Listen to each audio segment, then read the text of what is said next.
Hello, I'm waiting just for the administration to let all the participants in the webinar.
Okay, I think we can start.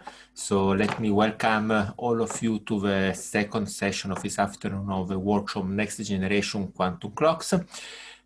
That is a workshop, online workshop organized in the framework of Quantera Project CLOCKS and MPIR projects USOQS and CC4C. The workshop is organized by ICFO together with INRIM and the University of Copenhagen Niels Institute. Now we will have a presentation on by Stefan Schäffer on the superradiance, a very interesting and promising phenomena that is related to the realization of a new type of super ultra low noise laser. Stefan Alaric Schäffer is from the Copenhagen University in Denmark and will present this very interesting topic. Regarding question and answer, you can type questions in the question and answer box, or after the presentation of Stefan, you can raise your hand and I will give you the word for asking directly the question to Stefan. Please, Stefan, go. You can start your talk. Thank you very much, Filippo. And thank you everybody for tuning in. So my name is Stefan Alaric Schäffer, and I've been involved with these the USOQS and the CLOCKS consortia through University of Copenhagen, but have actually recently moved to University of Amsterdam, where I'm at the moment. And I work on developing superradiant lasers. And so today I'll give you a tutorial on superradiant lasers and active clocks, how they work and what the advantage of such systems are. So a brief outline. First, very shortly, what is a superradiant laser? Why should we be interested? What kind of advantages can superradiant lasers as an active atomic clock give us compared to traditional passive atomic clocks? Then we'll go through some of the, and finally I'll talk a little bit here, if I have time, about some realizations we've done at the University of Copenhagen, and then finally how we're trying to move towards continuous behavior, both in our group and in other groups around the world. Okay, so a superradiant laser, just like a laser, relies on some sort of gain medium inside of an optical cavity. So here I've drawn atoms of strontium-88 in a gas, but for a laser, this is typically a crystal or a doped fiber or similar. And so just like in a laser, this operates in a simple scheme, like this three-level scheme, via some pumping that can then provide incoherent decay into an excited state. And then decay from that excited state into the ground state can give us a coherent output of light. So if we pump the atoms into the excited state, we can get a single pulse of light out. And if we do continuous pumping, continuously exciting the atoms into this excited state, we can sustain the emission of the light. Traditional lasers work in the good cavity regime that I've shown down here, where the gain medium is orders of magnitude broader than the line width of the cavity. So this is a gross understatement here. This is pretty close to something like how a helium-neon laser would look, perhaps, where there's actually quite significant spacing between the cavity modes, so that more or less only a single mode is dominant within the gain medium. Typically, this gain medium can be many orders of magnitude larger. That means that the cavity, first of all, acts as a way of enhancing the interaction between the gain medium and the mode, the optical mode, but it also very much acts as a frequency filter. And so the idea of operating the bad cavity regime is that you remove this aspect as much as possible from the cavity. So the cavity is now significantly broader than the gain medium. That means that you have more loss from the cavity, but it also means that the cavity no longer acts as a frequency filter in the same way. So this way we can kind of get rid of and try and suppress some of the noise effects that typically occur in lasers. So a passive optical clock rely on some laser as well, and it's basically this laser that's used as the reference oscillator.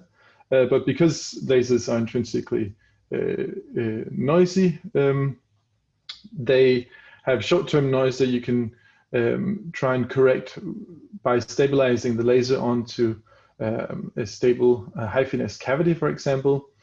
And this can give you on the order of megahertz bandwidth, which gives really nice noise suppression. You can stabilize it to spaces that are very stable in their length, which also means that they have a very reliable frequency filter. Nevertheless, it's still a big mechanical object. And so first of all, it's extremely hard to replicate these. And second of all, they do drift. There's some aging in the material or something like that over time. So at least on second or hundreds of second scale, there is drift associated with these kind of feedback loops. So you add another feedback loop, this time to atoms, preferably cold atoms, so that you have very good control over the frequency. And if you use a narrow clock lines here, you can get exceedingly good accuracy in these systems. So you go from something that's that has slow drift on the order of seconds time scale to something that has very good stability in the long term and very good accuracy. This then goes on to a counting device and the remainder of the clock. But here I'll focus on the laser and frequency reference part of it. Okay, so a couple of points to kind of lure out where superradiant lasers or active clocks are interesting. The clock laser and these passive clocks has some short-term line width that will ultimately dictate the required averaging time. So even if you stabilize your laser onto a very stable cavity, this will dictate how long it takes you to reach a reasonable stability. Then that stability is typically limited by the reference cavity.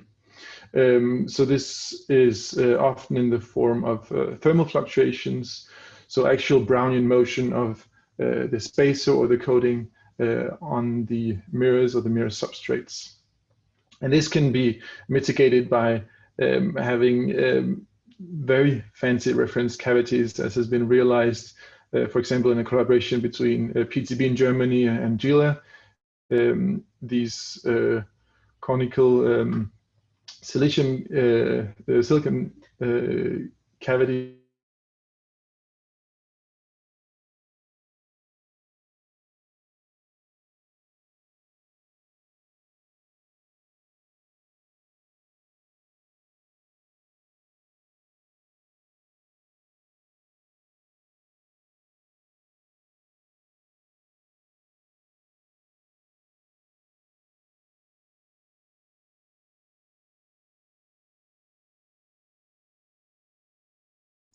We have a problem with Stefan audio.